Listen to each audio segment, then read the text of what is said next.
या फिर इस तरह भी हो जाता है बाज़ औक़ात कि हम जब मुख्तलिफ़ जगहों पर डिज़ाइन कर रहे होते हैं तो वो इबारत एक ही दफ़ा हमारे सामने नहीं आती, बल्कि वो मुख्तलिफ़ टाइम पर हमें इबारत का पता चलता है कि ये भी लिखनी थी, ये भी लिखनी थी, ये भी लिखनी थी। तो उसका तरीक़ाकार ये होता है कि जब आप एक दफ़ा इन पेज को ओपन कर लेंगे तो कुछ इबारत आप जो यहाँ लिखेंगे, जैसे ये वाली इबारत है। अब ये इबारत जब यहाँ से कन्वर्ट होके कोरल में चली जाती है ना, तो वहाँ जाके इसकी एडिटिंग नहीं होती। ये बात ज़हन में रखिएगा। ये वाली इबारत जब यहाँ से हम कन्वर्ट करके कोरल में ले जाएंगे तो कोरल में जाकर इसकी एडिटिंग नहीं होगी, ना एडिटिंग होगी और ना ही इसमें कोई वहाँ जाकर हम ज़्यादती कर सकेंगे। अगर हम वहाँ कुछ लफ्ज़ों को ख़ुद से ऐड करने की कोशिश करेंगे तो ये मरहला काफ़ी मुश्किल हो जाता है। हम यहाँ यूँ करेंगे कि एक दफ़ा आपने जो इबारत लिखनी थी वो आपने लिख ली। आप उसको यहाँ से उठाएंगे और कोरल में ले जाएंगे। अब आपको ख्याल आया कि ये फ़लाँ लफ्ज़ तो हमारा रह गया था, अब हम इसको कोरल में किस तरीक़ाकार के मुताबिक लेके जाएं। अगर आप इसी तरीक़ाकार के मुताबिक लेके जाएंगे तो ये देखिए, ये वो सारी इबारत यहाँ आ जाएगी।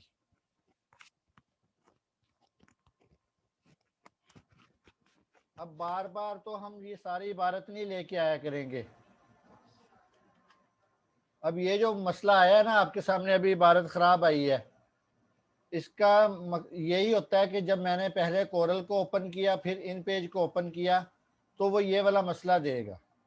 अब इसलिए मुझे ये दोनों चीज़ें पहले एक दफ़ा ऑफ करके दोबारा से कोरल और इन पेज को रीओपन करना पड़ेगा।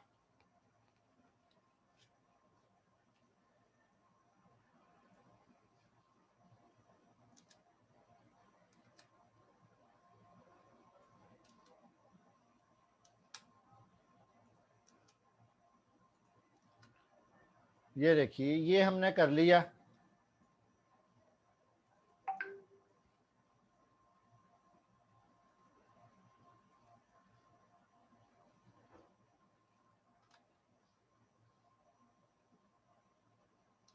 अब ये इबारत यहाँ हमारे पास बिल्कुल ठीक आई है। ठीक है। अब दो चीज़ें हैं, एक तो ये कि ये मतलब हमने लिखा है लेकिन ये कुछ गलत लिखा गया। अब हमने ये इबारत अपनी जगह पर एडजस्ट कर ली थी।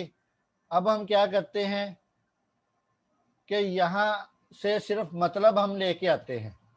ये देखिए, अब हम मतलब को यहाँ से सिलेक्ट करते हैं और इसको यहाँ से लेके आते हैं ना, तो ये सिर्फ मतलब नहीं आएगा, ये इबारत पूरी ही दोबारा आएगी।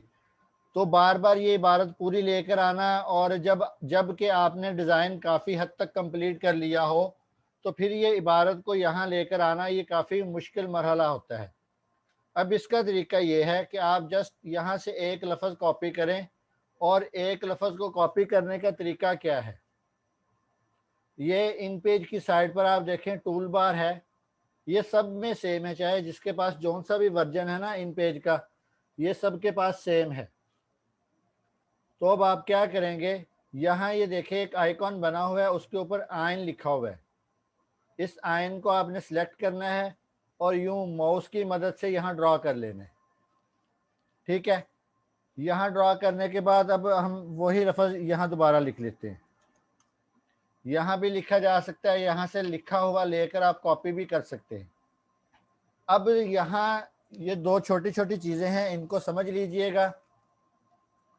पहला तो ये कि आपने इस पर क्लिक करना है, ये जो एरो का निशान है, एरो के निशान पर क्लिक किया।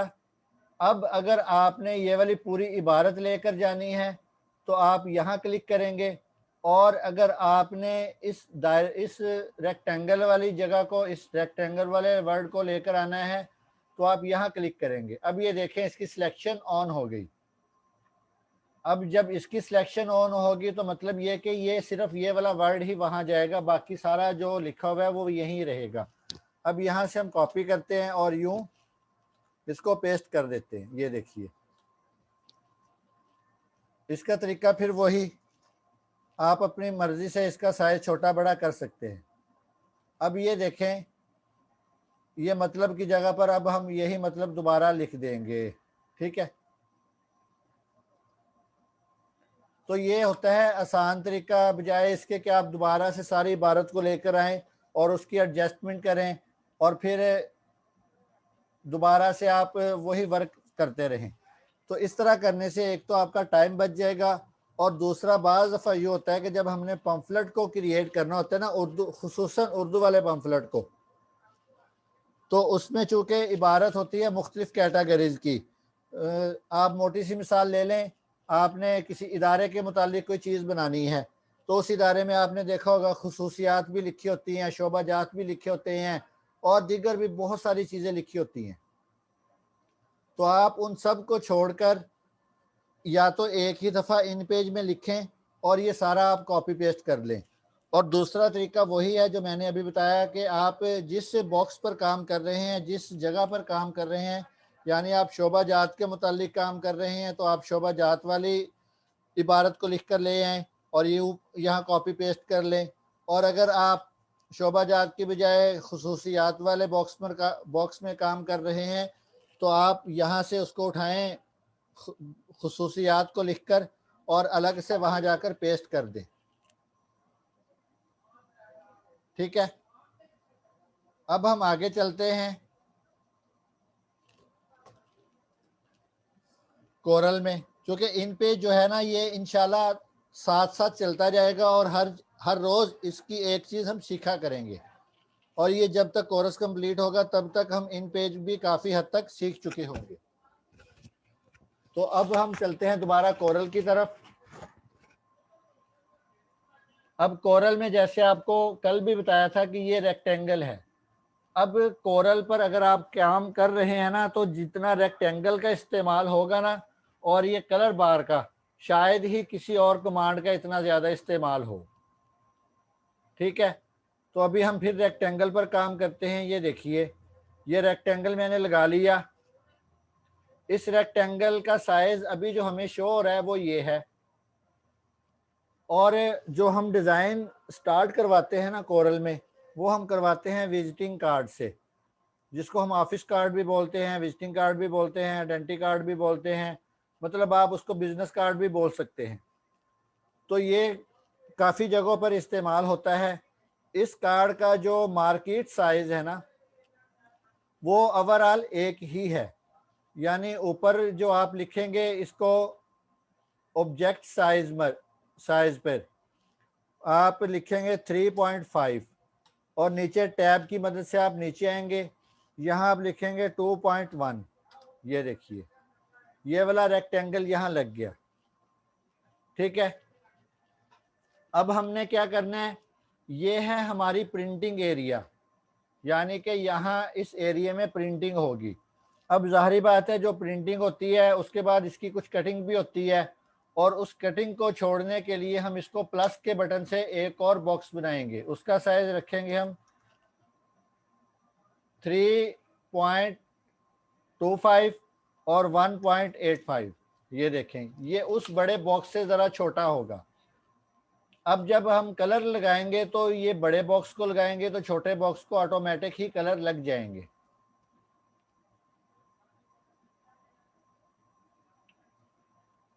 साइज जो लिखा है वो 3.5, जो बड़े बॉक्स का साइज है 3.5 और 2.1, और इसी तरह जो छोटे बॉक्स का साइज है वो है 3.25, यानी कि 3.25, और जो नीचे वाला साइज है वो है 1.85, यानी 1.85।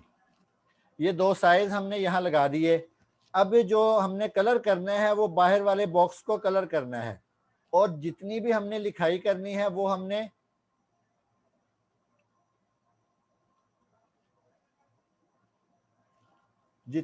लिखाई करनी है वो हम करेंगे छोटे बॉक्स में।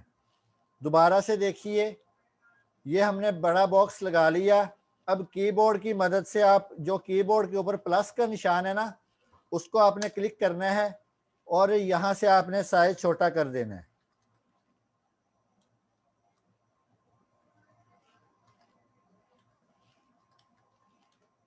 ये देखिए, अगर आपसे कीबोर्ड की मदद से प्लस नहीं हो रहा तो यहाँ राइट क्लिक करें और कॉपी करें और यहीं पेस्ट कर दें। ये देखें, अब भी ये डबल बॉक्स बन गए हैं। अब एक बॉक्स को सिलेक्ट करें और 3.25 और 1.85 इन दो को आप यूं इस शक्ल में आप लगा सकते हैं। दो तरीके आपको बता दिए। एक तो प्लस का बटन आपने प्रेस करना है तो ये बॉक्स दो हो जाएंगे, और नंबर दो ये क्या होगा, आपकी ये माउस की मदद से बॉक्स पर राइट क्लिक करेंगे और कॉपी करके वहीं पेस्ट कर देंगे। ठीक है, अब यहाँ ये बात समझ लीजिए कि आपने जो कलर लगाना है वो बड़े बॉक्स को लगाना है यूं, और जो आपने लिखाई करनी है वो छोटे बॉक्स में करनी है। लिखाई करने का तरीका जो इंग्लिश का है वो आपने कोरल में ही करना होगा, और जो उर्दू का है वो आप इन पेज में, स्टार्टिंग में आप इन पेज में लिख के ले आएँ। लेकिन जब आप 2-4 क्लासें मज़ीद अटेंड करेंगे तो हम आपको कोरल में भी लिखना उर्दू ही सिखा देंगे। जिनके पास ये अपडेट वर्जन है उनके लिए तो कुछ भी मुश्किल नहीं है, लेकिन जिसके पास पुराना वर्जन है उसके लिए ज़रा मुश्किल होगी। अब आपने कोरल में लिखना है तो ये वाला टूल जो है टेक्स्ट टूल, कोरल इंग्लिश लिखने के लिए बेस्ट है, और उर्दू लिखने के लिए अभी जो हम चला रहे हैं वो तो खैर बेहतर है, लेकिन जो पुराने वर्जन है वो उर्दू लिखने के लिए बेहतर नहीं है। यहाँ ये टेक्स्ट है, इसकी जो शार्ट की है वो है F8। आप F8 प्रेस करेंगे तो भी टेक्स्ट टूल आ जाएगा, और अगर आप यूं यहाँ इसको क्लिक करेंगे तो भी यही टूल आएगा। यहाँ इस पर क्लिक करें और आप अपनी मर्जी की कंपोजिंग यहाँ कर दें। मिसाल के तौर पर मैं अपने इदारे का नाम ही लिख लेता हूँ। ठीक है, अब ये लिखा गया, इसको यहाँ से उठाएं और अपनी मर्जी से यहाँ रख दें। जैसे मैंने शुरू में बताया था कि आपने लिखाई जो है वो छोटे बॉक्स के अंदर अंदर करनी है, बड़े बॉक्स के, छोटे बॉक्स के बाहर आपकी लिखाई नहीं आनी चाहिए। अब ये देखिए, ये P भी बाहर है और यहाँ से ये A भी बाहर है। अब आप इसको यूं छोटा कर दें। ये देखिए, ये छोटा हो गया। अब दूसरा काम क्या करें, ये ऊपर देखें, जैसे ही मैंने टेक्स्ट टूल को सिलेक्ट किया, कुछ लिखा तो इसने ये वाली कमांड ऑन कर दी। कोरल सीखने का सबसे बेहतरीन तरीका ये है कि आप ऊपर वाली कमांड्स पर नज़र रखेंगे कि अब आप इस जगह पर कौन कौन सी कमांड अप्लाई कर सकते हैं। अब ये देखें, इस बॉक्स पर क्लिक करता हूं तो इस बॉक्स के मुतालिक कमांड्स ऑन हो जाती हैं। इस लिखाई पर क्लिक करता हूं तो इस लिखाई के मुतालिक कमांड्स जितनी भी हैं वो सारी ऑन हो जाती हैं। अब हम यहाँ मज़ीद देखते हैं तो ये इसके अपने ही कुछ फॉन्ट्स हैं कोरल के। ठीक है, ये वाले फॉन्ट्स तकरीबन सब के कोरल में होंगे जो मैं यहाँ अप्लाई कर रहा हूँ। बाकी आप अपनी मर्ज़ी से भी इनमें फॉन्ट्स वगैरह जो है वो इंस्टॉल कर सकते हैं। वो वक़्त आने पर आपको बता भी दिया जाएगा और आपको फॉन्ट्स दे भी दिए जाएंगे। ठीक है, यहाँ से आप कोई सा भी एक फॉन्ट क्लिक कर लें। मैं चलो ये इम्पैक्ट फॉन्ट ही लगा देता हूँ। ठीक है, अब आपने दूसरे नंबर पर क्या करना है, इस फॉन्ट का कलर जो है वो अपनी मर्जी से आप चेंज कर सकते हैं। यूं ये देखिए, अब यहाँ मैंने रेड कलर लगा दिया। अब ग्रीन के ऊपर जो रेड कलर का कंट्रास्ट है ना, वो सबको पता है कि ये इंतहाई बुरा लग रहा है। अब जैसे मैं इस पर वाइट कलर का कंट्रास्ट दूंगा तो ये देखें कितना अच्छा लग रहा है। इसी तरह आपने इस चीज़ को मद्देनज़र रखना है कि कोई ऐसा कलर आप यूज़ ना करें जो आंखों को चुभे या आंखों की तकलीफ़ का बायस बने। मतलब वो देखने वालों को भी अच्छा लगे और आपको काम करते हुए भी अच्छा लगे। अब जैसे ये ग्रीन के साथ वाइट का कंट्रास्ट, और इसी तरह आप ये ग्रीन के साथ ये देखिए येलो का कंट्रास्ट भी आप करवा सकते हैं। इसी तरह आप ग्रीन के साथ ब्लैक का कंट्रास्ट भी करवा सकते हैं। ये देखिए, ठीक है, ये होगी हमारी दो चीज़ें।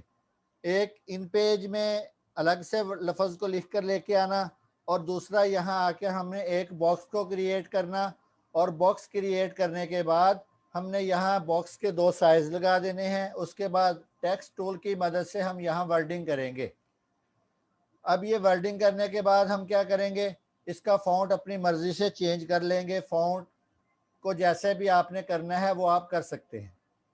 एक चीज़ और देखिए, ये वर्डिंग इस वक्त यहाँ है, ठीक है। अब मैं चाहता हूँ कि मेरी ये वाली वर्डिंग जो है ये यहाँ की बजाय इधर बिल्कुल ऊपर आ जाए। मैं माउस की मदद से इसको यूं उठाता हूँ और ऊपर ले आता हूँ, ये देखें। लेकिन अभी मुझे तसल्ली नहीं हो रही कि ये बिल्कुल ऊपर आया है या नहीं। अब माउस की मदद से या कीबोर्ड की मदद से, अगर आपने कीबोर्ड की मदद से लेना है तो फिर F2 प्रेस करेंगे, ये जूम टूल आ जाएगा। ये देखिए F2 प्रेस किया, ये जूम टूल आ गया। और अगर आप माउस की मदद से लेना चाहते हैं तो ये साइड पर देखें जूम टूल लिखा हुआ है, इसको आप यूं सेलेक्ट करें, ये यहाँ आ गया। अब हमें अंदाज़ा नहीं है कि ये बिल्कुल एक्यूरेट जगह पर है या कुछ फ़र्क है। इसका ये कन्फर्म करने के लिए कि ये एक्यूरेट जगह पर है या फ़र्क है, तो आप क्या करें, इसको बजाय इसके के हाथ के साथ या माउस के साथ यूं यहाँ उठा कर रखें। आप इसको ये जहाँ भी पड़ा है वहीं पड़ा रहने दें और इसको यूं सेलेक्ट करें। सेलेक्ट करने के बाद कीबोर्ड से शिफ्ट का बटन प्रेस करें और जिस जगह पर आपने लेके जाना है, जिस दायरे में या जिस रेक्टेंगल पर आपने इसको लेके जाना है, उसको आप यूं सेलेक्ट कर दें। अब ये देखिए, माउस आपने 2 चीज़ों को सिलेक्ट कर लिया। नंबर 1 आपने ये लिखाई सिलेक्ट की, नंबर 2 आपने ये वाला बॉक्स सिलेक्ट किया। लिखाई आपने पहले सिलेक्ट करनी है और दूसरे नंबर पर शिफ्ट का बटन प्रेस करते हुए आप रेक्टेंगल वाले बॉक्स को जो है, रेक्टेंगल को आप सिलेक्ट कर लेंगे। ये सिलेक्ट करने के बाद आप अपने कीबोर्ड से सी प्रेस करेंगे तो ये सेंटर में आ जाएगा। ई प्रेस करेंगे तो ये इस सारे बॉक्स के सेंटर में आ जाएगा और टी प्रेस करेंगे तो ये इसके टॉप पर चला जाएगा। लेफ्ट क्लिक करेंगे, एल प्रेस करेंगे तो ये आपके लेफ्ट साइड पर चला जाएगा। आर प्रेस करेंगे तो ये आपकी राइट साइड पर चला जाएगा। बी प्रेस करेंगे तो ये बॉटम में आ जाएगा, ठीक है। अब आपने बॉटम और राइट क्लिक, लेफ्ट क्लिक किया तो ये लेफ्ट, एल क्लिक किया तो ये लेफ्ट साइड पर चला गया। अब आपने टी प्रेस किया तो ये टॉप पर चला गया। उसके बाद अगर आप आर प्रेस करते हैं तो ये राइट पर चला जाएगा। दोबारा से ये चीज़ नोट कर लें, ये आपके हमेशा काम आएगी और बहुत ज़्यादा काम आएगी। आपने ये वर्ड लिख लिया।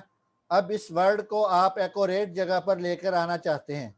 मिसाल के तौर पर आप इस बॉक्स के एग्जैक्ट सेंटर में लेके आना चाहते हैं, तो आप क्या करेंगे, इस वर्ड को सिलेक्ट करेंगे, उसके बाद शिफ्ट प्रेस करके रखेंगे। शिफ्ट प्रेस करके छोड़ना नहीं है, शिफ्ट प्रेस करके रखेंगे।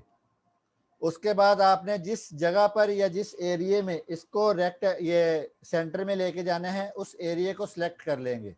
ये मैंने छोटे बॉक्स को सिलेक्ट किया। अब आप गौर करें कि मेरी सिलेक्शन 2 जगहों पर है। एक ये नीचे आपको नज़र आ रही है वर्डिंग के नीचे, और दूसरी जो मेरी सिलेक्शन है वो है ये रेक्टेंगल सारा। अब आपने माउस भी छोड़ देना है और कीबोर्ड भी छोड़ देना है। उसके बाद आप ये देखें, मैंने कीबोर्ड से बी प्रेस किया, ये बॉटम पे आ गया। टी प्रेस किया, ये टॉप पे चला गया। मेरे हाथ में और कुछ भी नहीं है। एल प्रेस किया, ये लेफ्ट पर चला गया। राइट क्लिक किया, ये राइट साइड पर चला गया। टी प्रेस तो हमने पहले ही कर दिया था। मैंने बी प्रेस किया, ये बॉटम में आ गया।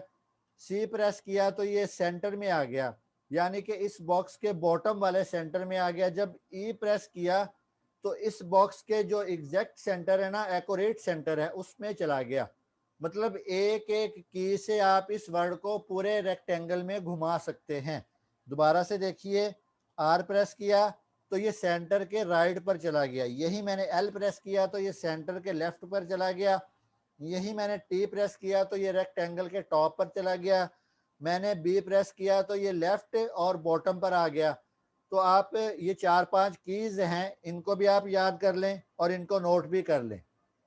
और जो स्टूडेंट्स लिख सकते हैं वो कोशिश किया करें कि जो सबक चल रहा होता है उसको साथ साथ नोट भी करते रहा करें। ये काम आपने जितना भी करना है ना, शिफ्ट का बटन बस एक दफ़ा आपने प्रेस करना है। शिफ्ट का बटन ये देखिए, शिफ्ट का बटन अभी प्रेस नहीं है। इसको मैंने सिलेक्ट किया, शिफ्ट का बटन प्रेस किया, अब मैंने इस बॉक्स को सिलेक्ट किया। अब सब कुछ छोड़ देना है, ना शिफ्ट दबाना है ना माउस को पकड़ना है। जस्ट आपने RLBT कुछ भी आप प्रेस करते जाएंगे, वो आपका काम करता जाएगा। तो उम्मीद है ये सबक कुछ ना कुछ समझ आ गया होगा। बाकी अगर किसी का कोई सवाल है तो वो आप सवाल कर सकते हैं।